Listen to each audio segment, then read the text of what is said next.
What happens when the man who built the company from scratch goes undercover and sees one of his own managers humiliating workers over tiny mistakes.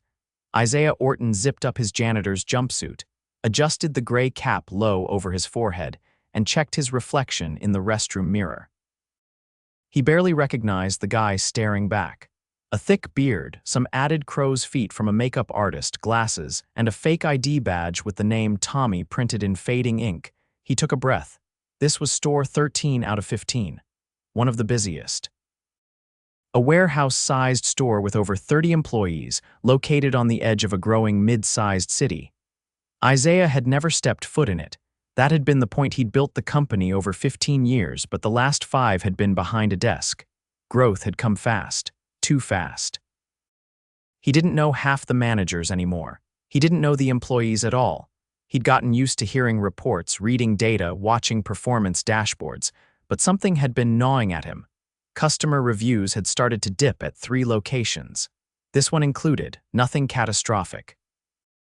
Just small, almost whisper-soft complaints that kept stacking up. Rude tone, delayed help. Store feels tense. That last one stuck with him. How could a store feel tense? So here he was, undercover as a part-time janitor for the week, a new hire from an agency. Nobody here had ever met him. He'd never visited, hadn't even spoken to this store's manager directly before. The disguise was solid. He'd tested it on his own assistant before flying out. She hadn't recognized him until he spoke. He stepped through the back door and was immediately met with noise. Carts being wheeled, boxes slammed, voices calling across aisles. A tall woman with a clipboard glanced at him. "You the janitor they sent?" she asked, barely looking up. "Yeah, Tommy," Isaiah said. She waved vaguely toward the loading dock. "You'll be with supplies today. Clean the back hallway first, and stay out of the way when we're loading. Got it?" Isaiah nodded. "Got it." She was gone before he could ask her name. Over the next few hours, Isaiah moved through the store slowly, sweeping, mopping, emptying bins. He kept his eyes open. Employees moved fast. Too fast. No one smiled. Everyone seemed rushed, avoiding eye contact. He noticed a cashier, a young guy with shaggy blonde hair, get flustered when a customer asked for help finding something. The guy glanced around as if looking for permission, then ran to get it. Isaiah saw him return with the item, only to be intercepted by a man in a navy dress shirt near the front counter. Again, the man snapped. "Bryce, how many times do I have to tell you, you don't leave your register mid-transaction? You want to hold hands with every shopper now?" Bryce's face turned red. I just didn't want to say no to her. She looked. "You think customers care about your feelings? Do your job." Isaiah paused mid-sweep. That had been loud enough for at least 5 customers to hear. The man turned and walked away, muttering, "Unbelievable." Bryce stood still for a second, then forced a polite smile and turned back to the customer. Isaiah watched. The kid didn't say a word, just finished the sale, eyes on the floor. Later in the break room, Isaiah sat alone with a sandwich. A woman in her 50s walked in, rubbing her back. She opened a locker and muttered, "3 doubles this week. I'm too old for this." Isaiah cleared his throat. "You always work doubles," she gave him a tired laugh. "Only when someone quits." "Which is a lot lately." "Why so many quitting?" She looked around, lowered her voice. "People are scared of Rick. That's our store manager. He doesn't yell, not really, but he embarrasses folks, makes them feel small." Isaiah nodded slowly. "I saw him talk to the kid up front. Bryce, sweet boy. Nervous as hell. Rick's on him every day." "Does no one report it?" She shrugged. "To who?" "District managers, his golf buddy. We all just try to keep our heads down." A few hours later, Isaiah was cleaning near the front again when he saw it happen a second time. A girl named Naomi, probably early 20s, was stacking shelves. One of the boxes had a dent in it. She was trying to hide it under the rest. Rick walked over. "Naomi," he called out. "Did you think I wouldn't see that?" She froze. I was just trying to cover your laziness with other boxes." "Brilliant? No, I didn't mean you know what. Take your 15 now. Maybe when you come back, you'll remember how to do your job like an adult." Naomi's hands were shaking. She walked away quickly, her eyes glossy. Isaiah stood still, gripping the mop handle a little too tight. That night, back at his motel, he stared at the ceiling for a long time. He'd built this company to give people steady jobs, decent work, a place they didn't dread coming to. He hadn't made it this far to let someone like Rick turn one of his stores into a place of fear. Tomorrow, he'd stay longer. Watch more. He needed to be sure, but in his gut, he already knew something had to change. By the third day, Isaiah had memorized the rhythm of the store. Deliveries came in just before sunrise. Shelves were restocked in a quiet rush before the doors opened, and the tension started rising by mid-morning. It wasn't just the employees, customers seemed to feel it too. They walked faster, spoke shorter, left quicker. He kept his head down, pushing bins through narrow passages, observing everything. Rick, the store manager, walked the floor like a patrolling officer, never yelling, just loud enough to correct, criticize, or quietly humiliate. It was too consistent to be accidental. Mid-morning, Isaiah was in the storeroom wiping a spill near the inventory computer when he overheard a conversation between two employees hidden behind metal racks. "Did you clock out for your break?" "I didn't get one again. Rick said we were too short." "That's the third day, man. I know. But I can't afford to lose this job." Isaiah didn't move. The voices drifted off, and the two employees stepped out moments later, one of them rubbing his forearm where a box had clearly fallen earlier. No one had offered help. Later that afternoon, Isaiah quietly approached the stock supervisor, a man named Derek who looked to be in his early 40s. Isaiah had seen him helping pick orders, lifting heavy pallets without any assistance. "How do you manage all this with so few people?" Isaiah asked while pretending to adjust a mop bucket nearby. Derek leaned against a stack of folded boxes and exhaled slowly. "We don't. We fall behind, then get told we're lazy. I've asked for 2 more part-timers on the floor for weeks." "Nothing. HR won't approve it. They don't even see the request. Rick filters everything, says we'll figure it out with what we've got." Isaiah nodded once and moved on. His chest felt tight. The company's internal policy allowed supervisors to submit staffing requests directly. If Derek's weren't getting through, that meant Rick was blocking them intentionally. That evening, after most of the floor had cleared out, Isaiah lingered near the loading dock. Naomi, the young woman who had been scolded the day before, was restocking a small in-cap display.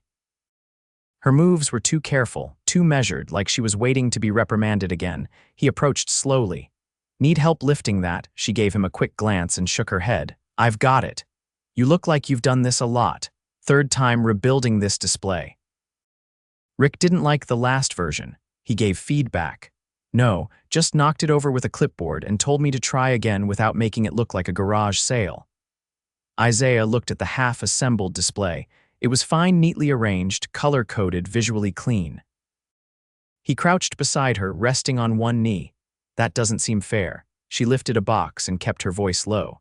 "It's not, but I need this job. I'm helping my mom with medical bills. I can't risk giving him a reason to fire me."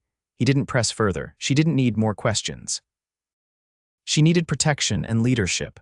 The next morning, a woman in a dark green apron was crying quietly in the break room, trying to cover it by facing the corner. Isaiah entered to clean and paused when he saw her. He stepped out immediately and waited. A minute later, she followed, wiping her face. "You okay?" he asked gently. She nodded without looking at him. "Just allergies." He didn't say anything, just waited. She finally spoke again. "Rick just told me I was too slow to work the floor and reassigned me to backstock. Said my face wasn't approachable enough for customers." Isaiah's jaw clenched. "He said that out loud," she nodded once, "in front of the others." He stared at her, then said softly, "What's your name?" "Danielle. How long have you been here?" "Since the store opened." 7 years, he nodded. "Thank you for telling me." That was it. The line had been crossed. Isaiah walked straight to the manager's office. The glass door was closed, but he knocked once and stepped inside without waiting for permission. Rick was at his desk, typing. "Back in 5, he said without looking up. Isaiah pulled off his cap. "Make it now." Rick looked up, confused. "Excuse me." Isaiah took off his glasses and stared at him. It only took Rick 3 seconds. Wait, I'm Isaiah Orton, founder, owner. The man who signs your paychecks." Rick stood, stumbling over his words. "This is. I didn't know you were. Why are you? You've been making decisions that don't align with our values, blocking staffing requests, denying breaks, belittling employees. And worse, you're discriminating based on appearance." Rick's face flushed. I heard it, from multiple people, I watched it, and I'm done watching. Rick stepped back. Sir, if this is about one or two misunderstandings, I assure you Isaiah raised his hand. Stop. He took out his phone and dialed. Karen, it's me. I need you to send a regional HR rep to store 13 immediately. Yes, today, Rick's being relieved of duty, effective now. Get someone from compliance too, we'll need exit interviews. He hung up. Rick stood frozen. Isaiah met his eyes. Gather your things. In the stunned silence that followed, Isaiah stepped out of the office. Employees nearby had stopped working. Naomi stood near the display again, eyes wide. Bryce was halfway through scanning a shelf, frozen in place. Danielle stood at the break room door, still holding a tissue in one hand. Isaiah cleared his throat. I know this is a shock. I came here undercover this week because something didn't feel right, and what I saw confirmed it. This store has been run with fear, not leadership. That ends now. No one spoke, but the energy changed. Shoulders dropped, eyes lifted. We're going to fix this, he said. Starting today, he turned to Derek. You're the acting floor lead until we get someone permanent. I'll work with you directly, staffing requests, scheduling. Everything? Derek nodded slowly, still stunned. Isaiah looked around the room once more. If anyone needs to talk, we'll set time with HR privately, no pressure, but this isn't going to be swept under a rug. He took a breath. And to those of you who have been carrying this store on your backs, thank you. You've shown more strength than I ever expected to find here. The room stayed silent, but the shift was unmistakable. For the first time all week, Isaiah saw something new in their eyes. Hope. Isaiah arrived 40 minutes before opening the next morning, dressed in his normal clothes, no disguise, no alias. His presence turned heads immediately. Employees who had seen him the day before, as Tommy now watched him walk the floor with a calm, focused expression. He didn't speak at first. He didn't need to. The absence of Rick was already rippling through the store. People weren't celebrating, but there was an undeniable shift, something quiet, something cautious. He found Derek near the back aisle, checking a clipboard and glancing at the half-stocked shelves. You're earlier than I expected, Derek said, not quite making eye contact. Isaiah nodded. Did you get the temporary scheduling grid I sent last night? Yeah, I filled in the open shifts with the regulars who volunteered to stay late. We're still short on floor coverage after noon, but I'm working around it. Good. We'll keep it lean today, but I don't want anyone doing doubles without rotation. No one works more than 6 hours straight. You hear me? Derek gave a slow nod. Understood. I've got 3 regional HR reps arriving in an hour. They'll start private sessions in the office. No one's required to talk, but I want the option open for everyone. Derek folded his arms. People are nervous. They've seen people punished for speaking up. Isaiah met his eyes. That won't happen here, not anymore. He walked the store alone for the next half hour. A few employees greeted him with unsure nods. Naomi adjusted price tags in the seasonal section, working in stiff silence. Danielle was at the front counter, carefully arranging promotional flyers. Bryce kept his head down while scanning price checks. Isaiah approached him. Morning, Bryce. The young man looked up cautiously, unsure how to react.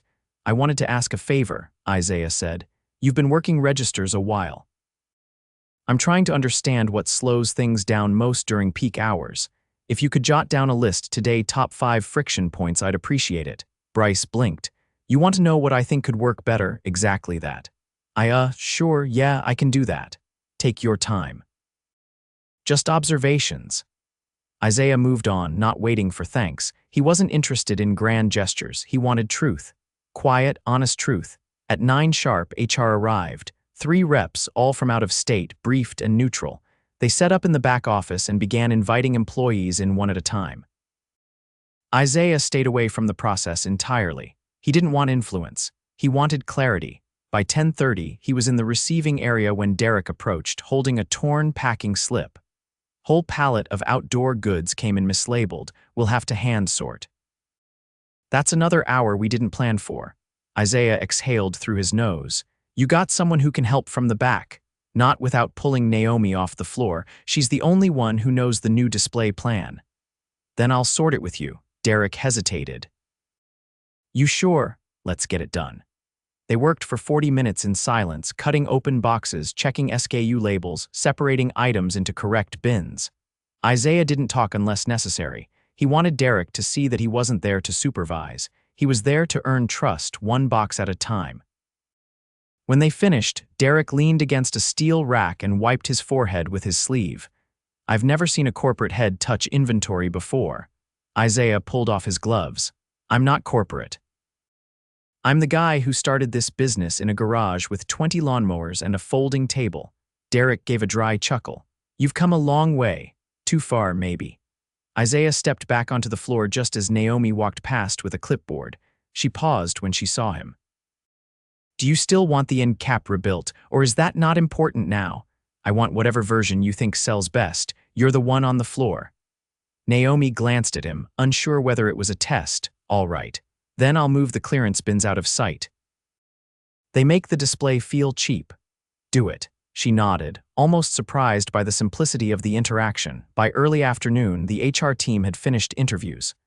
One of the reps, a woman named Tasha, met Isaiah outside the break room. You're not going to like what we found, she said quietly. Go ahead. 4 separate reports of Rick making hiring decisions based on appearance. He referred to certain candidates as not front-facing or better suited for the back. 2 employees said they were denied raises after asking about schedule fairness. And we have one incident that may qualify as retaliation. An employee was demoted after reporting a safety concern. Isaiah's jaw tightened, but he didn't interrupt. There's also a pattern of manipulating time sheets. Forcing people to clock out during restocking, then asking them to finish up before they leave. No written directives, but it's consistent across at least 5 accounts. Isaiah folded his arms. Document everything. I want a full report by tomorrow, including recommendations. She nodded. Already underway. He thanked her and walked back out to the floor. He didn't need more evidence. Rick's removal had been not only justified, it had been necessary. Later that afternoon, Isaiah asked Danielle to meet him in the back office. She entered cautiously, her expression unreadable. He gestured to a chair. Thanks for coming in, she sat, hands in her lap. Am I in trouble? No, I wanted to ask about your role. You've been here a long time. 7 years, I read your file. You've had perfect attendance for over 2 years. No write-ups. Customer feedback mentions you by name more than a dozen times. She said nothing. Why were you still in a part-time position before last week? She hesitated. Rick said I didn't have the right pace for full-time, that I froze up when things got busy. Did you? Maybe once. 4 years ago. During a holiday rush.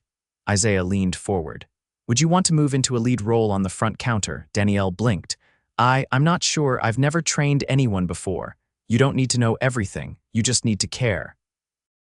That's the part you've already proven. She looked at him, unsure if he was serious. I'll have HR confirm qualifications, but if you're open to it, we'll start shadow training next week. Danielle nodded slowly. I'd like that. Good. Let's make it happen. Outside, the atmosphere was still tense, but Isaiah noticed something. People weren't avoiding eye contact anymore. They were meeting glances. No one was laughing, but there was a new stillness, not the silence of fear, but the quiet of people waiting to see if this change was real. Around 5, Isaiah stepped out behind the store to check on the loading area. He found Bryce sitting on a stack of folded boxes, scribbling on a notepad. He looked up, startled. I was just writing what you asked. Isaiah sat beside him. Let's hear it. Bryce handed over the paper. Biggest friction points are frozen barcode scanners, lack of bagging support during rush hour, and customers walking out because no one's stationed at aisle 9. That one's closest to the exit. Isaiah read the list, impressed with the clarity. You thought this through.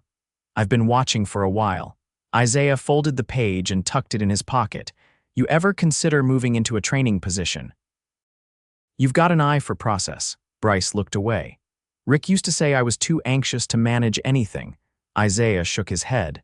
I'm not interested in what he said. I'm interested in what you're capable of. Bryce nodded, uncertain but hopeful. As the sun dipped below the roofline, Isaiah walked the store one last time. It was still understaffed, still running behind in certain areas, but the fear had started to lift. The cracks were still visible, but the rot had been cut out. He wasn't finished, not even close. But for the first time in a long while, he felt like he was building something again, not a company, a culture. Isaiah stood by the front windows, watching the early evening foot traffic thin outside. The rush had passed. The store was in a lull. A low hum of movement filled the space, quiet conversations at the register, carts being returned, gentle clatter from the stockroom. It wasn't calm exactly, but it wasn't tense either. There was something new threading through the air, stillness without dread. He turned toward the office where the HR reps had just finished their final summary. Tasha, the lead, handed him a sealed folder as the others packed their things. Everything's documented. We'll follow up with a compliance audit next quarter, but the immediate actions are all greenlit. Isaiah nodded. I want everything in writing by end of week, including missed breaks, payroll irregularities, and hiring bias. It's all in there. As they left, Isaiah noticed Danielle at the front counter, training a younger employee on the register. She was speaking slowly, clearly, pointing to the screen and letting the new hire try each step. No raised voices, no hovering, just presence. She didn't notice him watching. He moved through the aisles, checking on the areas Derek had marked earlier for restock priority. Several were still behind, but manageable. He found Naomi unpacking signage for an upcoming seasonal promotion. Her shift was nearly over, but she was still focused, cutting tape precisely and aligning labels. You planning the display yourself? Isaiah asked. She glanced up, slightly startled. Yeah. I figured I'd mock up a layout before I go. You have someone helping with placement tomorrow? I asked Bryce. He said he'd be here early. Isaiah paused. You picked him. He notices details, doesn't cut corners. Good choice. She returned to her task without another word. No small talk, no performance, just work that mattered to her. In the break room, Isaiah found Derek leaning over a table, reviewing hand-filled schedules. A half-eaten protein bar sat beside his elbow. You've been here long today, Isaiah said. Didn't want to leave gaps in next week's coverage. Isaiah took a seat across from him. I've been reviewing internal records. Your name comes up a lot. Derek looked up. That good or bad? Consistently good. You've taken on extra hours, covered for no-shows, and trained nearly every stock associate over the last 2 years. But you were never promoted, Derek shrugged. Didn't play golf. I've got a proposal. I want you in an operations lead role, not just for this store. I want you mentoring across the district. Rotational, floor-level coaching. Think of it as a fixer role helping stores that have slipped. Derek leaned back. That's a big shift. You wouldn't be doing it alone. We'll backfill your current job with someone you train. But if we're going to turn culture around across the board, I need people who understand what accountability actually looks like. He was quiet for a moment, then gave a single nod. I'm in. Isaiah stood. Start documenting what you'd need. Tools, people, time. We'll talk again next week. As he stepped out, he saw Bryce walking toward the exit, his backpack slung over one shoulder. Isaiah caught up to him. You off for the day? Bryce turned. Yeah, I stayed a little longer to help Naomi adjust the shelf heights. She said you noticed the small stuff. That true, I guess. I don't like when things feel out of place. You ever think about applying for a planning role, not management, more like layout review, workflow testing, stuff like that? Bryce blinked. I didn't know that existed. It does. We've just never offered it here. But I'm building a pilot program, 3-month trial, one store at a time. You'd work under one of our regional planners, give feedback, test ideas on the floor. Bryce hesitated. I don't have a business degree. I'm not looking for degrees. I'm looking for eyes that care about how stores actually run. Bryce nodded slowly. Okay, I'd try it. I'll have HR send you the details. You'd still do some shifts here, but mostly shadow the rollout. Isaiah didn't wait for thanks. He just patted the young man on the shoulder and let him go. Later that night, after the last customer left and the lights dimmed for closing, Isaiah stood with the skeleton crew finishing the day. Naomi walked a final loop through the seasonal section. Danielle finished locking the front door. Derek ran the final inventory report from the back. Isaiah gathered them near the front counter. I wanted to say something before I head out. They all turned to him, unsure whether to expect a speech or a reprimand. I came here because something didn't sit right. I didn't trust secondhand reports anymore. I needed to see it for myself. And what I found wasn't just one bad manager. It was a group of people trying to hold a store together without support, while being held back by someone who didn't deserve the title of leader. No one spoke, but eyes stayed fixed on him. You showed up anyway. You carried more than you should have had to, and you did it without recognition. That ends now. He looked at each of them. Danielle, starting next week, you'll be cross-training as a customer experience lead. You've already started mentoring. I want to make it official. She looked stunned, then gave a single nod. Bryce, you'll be testing a new pilot role, workflow optimization. We'll build it around what you see, not what looks good on paper. Bryce didn't respond, but his posture shifted straighter, more grounded. Naomi, you're moving into merchandising design support. That means you'll be working with our visual team on seasonal layouts across multiple stores. You've got an eye for presentation and you don't let pressure override judgment. That's rare. She glanced down, then back up. I'm not sure I'm qualified for that. You will be. We'll train you. He turned to Derek last. You're stepping into regional operations support. We'll pull you in rotation, give you a team to build, and let you train the next Derek before you move on. Derek raised his eyebrows. Didn't think I was getting a promotion standing next to a mop bucket. Isaiah smiled faintly. Neither did I when I started this company behind a lawnmower. He paused. This isn't a reward, it's a correction, a long overdue one, and it's not finished. We've started audits across 4 other locations. We'll fix the gaps, but I want you to remember something. What happened here didn't change because of policy. It changed because people spoke, people stayed, and people kept doing the right thing even when it wasn't noticed. He let the silence settle over that. Take your time rebuilding trust with each other. It doesn't have to happen overnight, but know this: you're being seen now. And I won't let that slip again. As he turned toward the back hallway, Derek called out, "You gonna drop by again, or we have to wait for another undercover mop job?" Isaiah glanced over his shoulder. "Next time I show up, I won't need a disguise." He stepped into the back hallway, past the break room, and exited into the cool night. The parking lot was mostly empty. A few employee cars, a quiet delivery truck parked near the far corner. He stood for a moment, hands in his pockets, watching the reflection of the store lights stretch across the asphalt. He hadn't come here to give out titles. He came to find out whether the culture he built still had a pulse. And he found it in the quiet resilience of a stock supervisor lifting what others dropped, in a cashier who noticed what others missed, in a display builder who kept showing up after being knocked down, and in a counter clerk who never stopped helping people, even when no one helped her. The store wasn't perfect, it wasn't fixed, but it was healing. And this time, he'd stay close enough to feel when it started to slip.